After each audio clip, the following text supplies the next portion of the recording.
Hey everybody, it's Hussein Kabani, your favorite broker, and we are towards the end of September 2025. And I want to share with you guys what we are seeing happening in the market here right now. It's kind of the similar things that we have been seeing with a little bit of a twist of the fall market right now. In a good way, I would say. First of all, our inventory levels, we're just over the 30,000 unit mark right now. And that's kind of down from where we were at the height of the market this year. This year, we actually hit the highest number of 33,000, just over 33,000, and then we started tapering back down. So right now we are just over 30,000 listings available for sale, which from the beginning of the year until right now is over 100% increase in inventory. And we are still, from last year to this time right now, we are still about 18% higher than we were in terms of inventory. So our inventory position is still high. And that's only talking about the resale market right now. If we look at new homes, basically there was a report that we saw that new homes or new condos in Toronto in the month of August, they only sold 118 units. That is, I believe, 54% lower than last year and 90% lower than a decade average. And not to mention that in total of the GTA new home inventory, like freehold plus condo, I believe they have north of 22,000 listings available for sale, or 22,000 homes that are ready to go and available for sale right now in new construction. So based on the resale inventory plus the new inventory, we have north of like 53,000 listings available for sale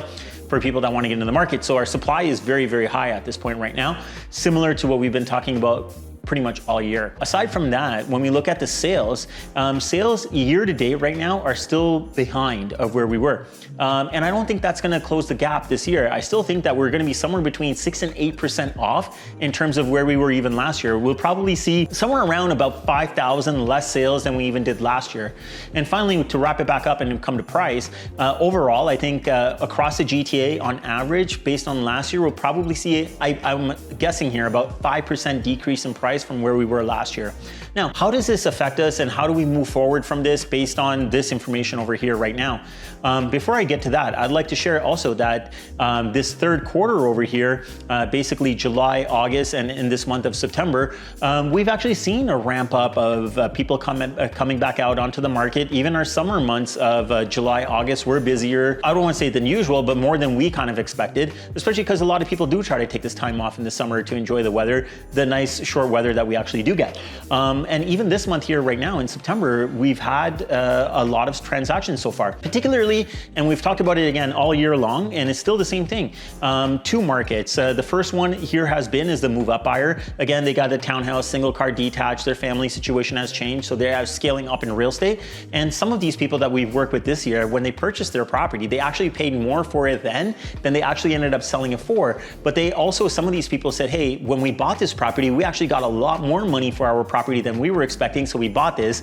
We know we're gonna get less than what we purchased this property for, but we're looking to move up. So whatever that house was, if they bought for 1.2, maybe that house is like $1.6 million. So they can kind of see the value in what they're getting. And this is the right step to kind of take, because this is kind of normalizes things in the market. We're not so hung up anymore about, hey, you know, the pricing at the beginning of 22 was this, I need to hit this kind of pricing. I think that's kind of like now gone away. Even I mentioned at the, beginning of 22, well, we're at almost at the end of 25, going into 26 at some point. So let's keep in mind, guys, this has almost been like 4 years. We're 3.5, 4 years almost where we've had this down market. So I think we're coming across a point, maybe in the next, I don't know, could be 6 months, likely 12 to 18 months, that we're probably gonna start to see a bit of a change. And I know people sometimes got excited when you say a bit of a change, but I don't mean that we're gonna start to go up and multiple offers and inventory is gonna be, very low again. I just think that we're gonna have a normal market. Like, maybe we might end up with somewhere around, 64,000 sales this year. Maybe we might step it up again to like, 75,000, maybe 80,000. Like that's the kind of transactions I would like to see every year kind of happen, not necessarily the price move up. So the first segment we talked about was move up buyers, kind of where they're seeing the value. And the other one, which is really important to the housing market, is first-time home buyers. So this month alone, we've actually helped 3 first-time home buyers get into condos. And why is this so important, guys? This is important because we need to get that person out of the condo. We need to get them into a townhouse. Then that person that's in a townhouse needs to go to a detached. And that person that's maybe in a smaller detached goes to a larger detached. And the person in the larger detached, maybe they've been there for 35 years and they're ready to move on, right? Maybe they're going to a retirement home. Maybe they're going back into a condo, like that circle of life, it's repeating. So I think this was very cool. So we're starting to get more inquiries for first-time home buyers, and that just helps people move through the housing system. So this is very good. In order to have a healthy housing market, we need first-time home buyers buying these condos. I mean, I don't think we have that many first-time home buyers out there, but the ones that are coming in are getting really, really good deals on these properties. And I also think that they have a long-term picture. The people that we've been working with, you know, they understand that they might be paying as much or maybe even a little bit more than what they could rent for right now, but they're looking at it and saying, hey, listen, you know, the 300 or 400K mortgage I've taken on right now, in 5 years, that's probably not gonna really feel like 400 or 500K. It's probably gonna feel less because of inflation. And also they're gonna be paying down the principal. A lot of the times when we've done this math over here, what we find is that the amount that you're probably gonna pay more than what the rent would be is usually that's your forced savings. So, you know, if your rent is gonna be $3,000, but for you to purchase is gonna be $4,800 a month, that $1,800 in most cases is actually going to pay down your principal, which in turn equals forced savings. The other cool thing about this is that, look, at some point you're gonna stop working, right? So at the age of like 55, 65, you're gonna say, where's my income? How am I gonna continue to pay this rent? At least if you own this property, you've got something at some point, right? That you have more options. What do you decide to do is up to you, but at least you have options at that point versus not having it. So I think that's really cool that's happening in our market right now. How do we see the rest of the year going right now? Based on what we are feeling right now towards the end of September, I think we have a good momentum based on the amount of listings that we're still signing right now, the amount of buyers that we are working with. We have really good momentum. Again, it doesn't necessarily equal the price, but it's actually meaning transactions, which is what we're actually looking for right now. So I think we are gonna have a busy rest of the September going into October. And I think probably in the first 2 weeks of November, despite anything changing, like I think that's where we're gonna start to see a little bit more of a cool down. So it's a really cool time to kind of get into the market here still right now, even now or even next year. But I think it is gonna be a healthy market. And I think you're gonna have to bite the bullet at some point. The other things to consider over here as well is that obviously why have we been so slow? Why haven't the transactions been happening? A lot of people have kind of chalked it up to interest rates, but guys, we're not at that 7% interest rate anymore, right? Even last week, Bank of Canada brought it down a quarter point. People are saying we could probably see another 1/4 to 0.5% come down. But the thing is that we're not getting that pushback from people here right now.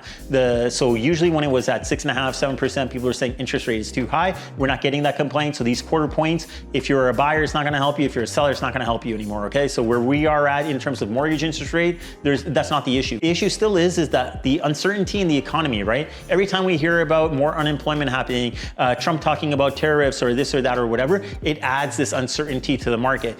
Even saying that, like I've used this example a lot of times this year, is like getting punched in the face with tariffs. Like it's gonna hurt when you first get hit, but the sting will eventually go away and you realize, hey, I'm still here, my family's still growing, I still have a job, and I need to move this thing forward. So I think we're still gonna have that. The hit of the tariffs is starting to go away. And I don't know, I could be wrong. I started to see other countries that kind of step up, like where the US is changing their way that their visa works if you have a job offer.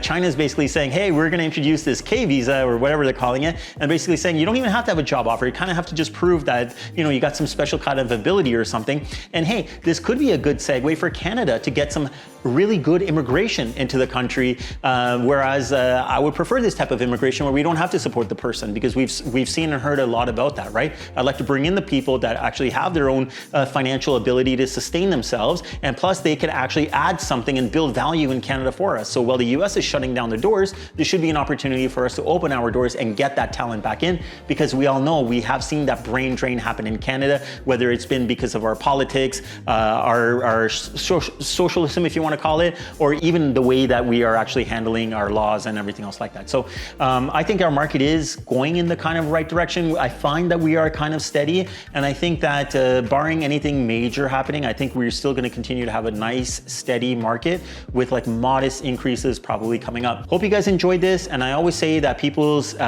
real estate journey is always very different. So if you guys are thinking about something and want to get my input on your specific situation, I'm more than happy to give you guys 10-15 minutes, listen to you and give you my opinion about it. My link to my calendar is going to be on the screen here, so go ahead, click that. Let's set up a quick 10-15 minute call, and I'll be happy to give you guys my input. Hope you guys enjoyed the video. Please go ahead, like it, share it with your friends. Most importantly, subscribe. Until next time, guys, remember one thing: get Cabani, get sold. Sell it, sell it, sell it, sell it, sold. Sell it, sell it, sell it, sell it, sold. Sell it, sell it, sell it, sell it, sold. Sell it, sell it, sell it, sell it, sold.